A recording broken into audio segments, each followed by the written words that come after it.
Assalamualaikum warahmatullahi wabarakatuh. Perkenalkan, kami di sini dari kelompok 1 mata kuliah Sejarah Peradaban Islam. Di sini kami akan presentasikan sebuah materi yang berjudul Sejarah Peradaban Islam. Yang kita lanjut untuk perkenalan dulu terlebih dahulu rekan-rekan saya. Di sini ada Rehan Maulana dan di sebelah saya ada Aldi Maulana. Di sini saya pemateri pertama, yang pemateri kedua Rehan, pemateri ketiga Aldi Maulana. Langsung saja kita menuju pembahasan pertama, yaitu pengertian sejarah. Kata sejarah dalam bahasa Arab disebut tarik, berasal dari kata akar kata tarik atau taurik, yang menurut bahasa berarti ketentuan masa, pemberitahuan tentang waktu, dan kadangkala kata tarik asyai menunjukkan arti pada tujuan masa berakhirnya atau peristiwa. Sedang menurut kata istilah berarti keterangan yang telah terjadi di kalangan pada masa yang lampau atau pada masa yang masih ada. Sedangkan pengertian selanjutnya, pengertian makna sejarah, yaitu catatan yang berhubungan dengan kejadian-kejadian masa silam sebagai diabadikan dan abadikan dalam laporan-laporan tertulis dan dalam ruang lingkup yang luas. Sejarah bukanlah peristiwa-peristiwa, melainkan tafsiran peristiwa-peristiwa itu dan pengertian mengenai hubungan-hubungan nyata dan tidak nyata yang menjalin seluruh bagian serta memberinya dinamisme waktu dan tempat. Pengertian sejarah secara etimologi, sejarah berasal dari kata bahasa Arab sajaratun, artinya pohon. Dalam bahasa Inggris beristilah sejarah disebut history, yang berarti pengetahuan gejala-gejala alam. Sementara itu pengetahuan yang tidak kronologis disebut dengan sains. Oleh karena itu dapat dipahami bahwa sejarah adalah aktivitas manusia yang berhubungan dengan kejadian-kejadian tertentu yang tersusun secara kronologis.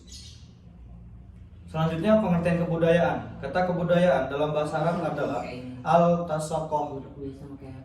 Tetapi di Indonesia masih banyak orang yang mensinonimkan dua kata, kebudayaan dan peradaban. Dalam ilmu antropologi, sejarah dibedakan. Menurut Konjarningrat, kebudayaan paling tidak mempunyai wujud. Yang pertama, wujud ideal, yaitu wujud kebudayaan sebagai waktu kompleks, ide, gagasan, nilai-nilai, norma, pengetahuan, dan sebagainya. Yang kedua, wujud kelakuan, yaitu wujud kebudayaan sebagai metode kompleks, aktivitas, kelakuan, berpola dari manusia dan dalam bermasyarakat. Yang terakhir, wujud benda, yaitu wujud kebudayaan sebagai benda-benda hasil karya. Materi selanjutnya akan disampaikan oleh Rehan Maulana. Selanjutnya adalah pengertian peradaban. Berangkat dari pengertian sejarah sebagaimana yang dikemukakan di atas, peradaban Islam adalah terjemahan dari kata Arab al-hadoroh al-islamiyah. Kata Arab ini sering juga diterjemahkan dalam bahasa Indonesia dengan budaya Islam. Kebudayaan dalam bahasa Arab adalah al-saqofah di Indonesia sebagaimana juga di Arab dan Barat. Masih banyak orang yang mensinonimkan dua kata kebudayaan dan peradaban. Kebudayaan adalah bentuk ungkapan tentang semangat mendalam suatu masyarakat, sedangkan manifestasi kemajuan mekanis dan teknologis lebih berkaitan. Kalau kebudayaan lebih banyak direpresentasikan dalam seni, sastra, religi, dan moral, maka peradaban terrefleksikan dalam politik, ekonomi, dan teknologi. Kata peradaban adalah terjemahan dari kata Arab al-hadoroh, juga diterjemahkan ke dalam bahasa Indonesia dengan kebudayaan. Padahal istilah peradaban dipakai untuk bagian-bagian dan unsur-unsur dari kebudayaan yang halus dan indah. Peradaban sering juga dipakai untuk menyebut suatu kebudayaan yang mempunyai sistem teknologi, seni bangunan, seni rupa, sistem kenegaraan, dan ilmu pengetahuan yang maju dan kompleks. Selanjutnya yaitu D, makna Islam. Islam yang diturunkan di Jazirah Arab telah membawa bangsa Arab yang semula terkebelakang, bodoh, tidak dikenal, dan diabaikan oleh bangsa-bangsa lain, menjadi bangsa yang maju dan peradaban yang sangat cepat bergerak mengembangkan dunia, membina suatu kebudayaan dan peradaban yang sangat penting. Artinya dalam sejarah manusia hingga saat sekarang, bahkan kemajuan bangsa Barat pada mulanya bersumber dari peradaban Islam yang masuk ke Eropa melalui Spanyol. Penulis Barat banyak yang mengidentikan kebudayaan dan peradaban dengan kebudayaan dan peradaban Arab untuk masa periode klasik. Pendapat itu mungkin dapat diartikan benar karena pada masa itu musuh pemerintahan untuk berada sangat kuat. Peranan bangsa Arab di dalamnya sangat dominan. Semua wilayah kekuasaan Islam menggunakan bahasa Arab sebagai bahasa administrasi. Akan tetapi pada masa periode pertengahan dan periode modern sudah terdapat kebudayaan dan peradaban Islam non-Arab seperti peradaban Persia, Turki, Urdu di India. Peran Arab pada masa ini sudah jauh menurun, bahkan tiga kerajaan besar Islam pada periode pertengahan tidak satupun dikuasai oleh bangsa Arab. Namun meskipun sejak periode pertengahan sudah terdapat kebudayaan peradaban dan Islam non-Arab, semuanya masih dipersatukan oleh Islam yang menjadi landasannya. Oleh karena itu dinamai kebudayaan dan Islam, bukan kebudayaan Arab, bukan peradaban Arab. Ya, selanjutnya materi akan disampaikan oleh Aldi Maulana. Untuk judul selanjutnya yaitu periode peradaban sejarah Islam. Menurut Nauruzaman Siddiqi, sejarah peradaban Islam dibagi menjadi tiga periode. Yang pertama, periode klasik pada tahun 650 hingga 1258 Masehi. Yang kedua, periode pertengahan, yaitu jatuhnya Baghdad sampai ke penghujung abad ke-17 Masehi. Dan untuk yang ketiga, periode modern, sejak abad 18 sampai sekarang. Sama dengan Nauruzaman adalah Harun Nasution. Sejarah peradaban Islam dibagi menjadi tiga periode, klasik, pertengahan, dan modern. Yang pertama, periode klasik. Periode klasik adalah masa kemajuan, kemasan, dan kejayaan Islam dibagi ke dalam dua fase. Fase pertama, fase ekspansi, integrasi, dan pusat kemajuan. Di masa inilah daerah Islam meluas melalui Afrika Utara sampai ke Spanyol di belahan barat.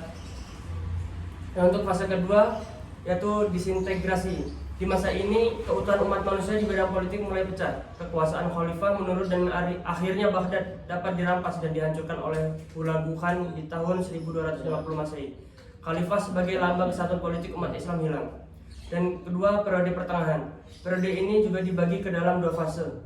Fase pertama adalah fase kemunduran, di mana fase ini disentralisasikan dan disintegrasi bertambah meningkat. Perbedaan antara Sunni dan Syiah dan juga antara Arab dan Persia bertambah nyata. Dan fase yang kedua adalah fase tiga kerajaan besar dan masa kemunduran. Tiga kerajaan besar tersebut adalah Utsmani di Turki, Safawi di Persia, dan Mughal di India. Bentuk kejayaan Islam ini dapat dilihat dari arsitek sampai sekarang dapat dilihat di Istanbul, Iran, dan Delhi. Yang ketiga, periode modern. Periode modern merupakan zaman kebangkitan umat Islam. Jatuhnya Mesir ke tangan Barat menginsafkan dunia Islam akan kelemahannya dan menyadarkan umat Islam bahwa di Barat telah timbul peradaban baru yang lebih tinggi, merupakan ancaman bagi umat Islam. Raja-raja dan para pemuka Islam mulai memikirkan bagaimana meningkatkan mutu dan kekuatan umat Islam kembali. Dengan demikian, keadaan menjadi terbalik 180 derajat. Kalau di periode klasik, orang Barat yang kagum terhadap peradaban dan kebudayaan umat Islam. Tetapi dari periode modern, umat Islam yang heran melihat kebudayaan dan kemajuan Barat. Karena umat Islam heran melihat alat-alat ilmiah seperti mikroskop, teleskop, alat-alat untuk percobaan kimiawi, dan dua set alat percetakan dengan huruf Latin, Arab, dan Yunani yang dibawa serta oleh Napoleon. Jadi di periode ini timbullah ide-ide, pemikiran-pemikiran mengapa umat Islam lemah, mundur, dan bagaimana mengatasinya, dan perlu adanya pembaruan dalam Islam.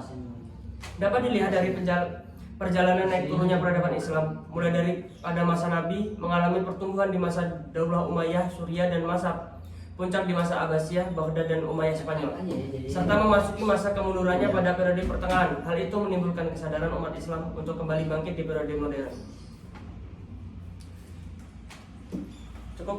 Cukup dari kami. Kami di sini akan menarik kesimpulan bahwa sejarah adalah sebagai catatan yang berhubungan dengan kejadian-kejadian masa silam yang dibandingkan, yang diabadikan dalam laporan-laporan tertulis dan dalam ruang lingkup yang luas. Dan pokok dari persoalan sejarah senantiasa akan saat dengan pengalaman-pengalaman penting yang menyangkut pengembangan seluruh keadaan masyarakat.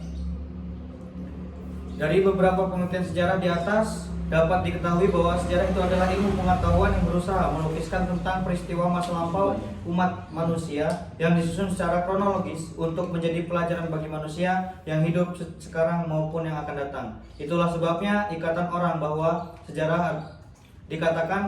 bahwa sejarah adalah guru yang paling bijaksana. Oke, terima kasih. Sekian dari kami dari kelompok 1. Kurang lebihnya kami mohon maaf apabila terdapat kesalahan, mohon dimaafkan. Apabila ada kelebihan, mohon dikembalikan. Terima kasih. Assalamualaikum warahmatullahi wabarakatuh.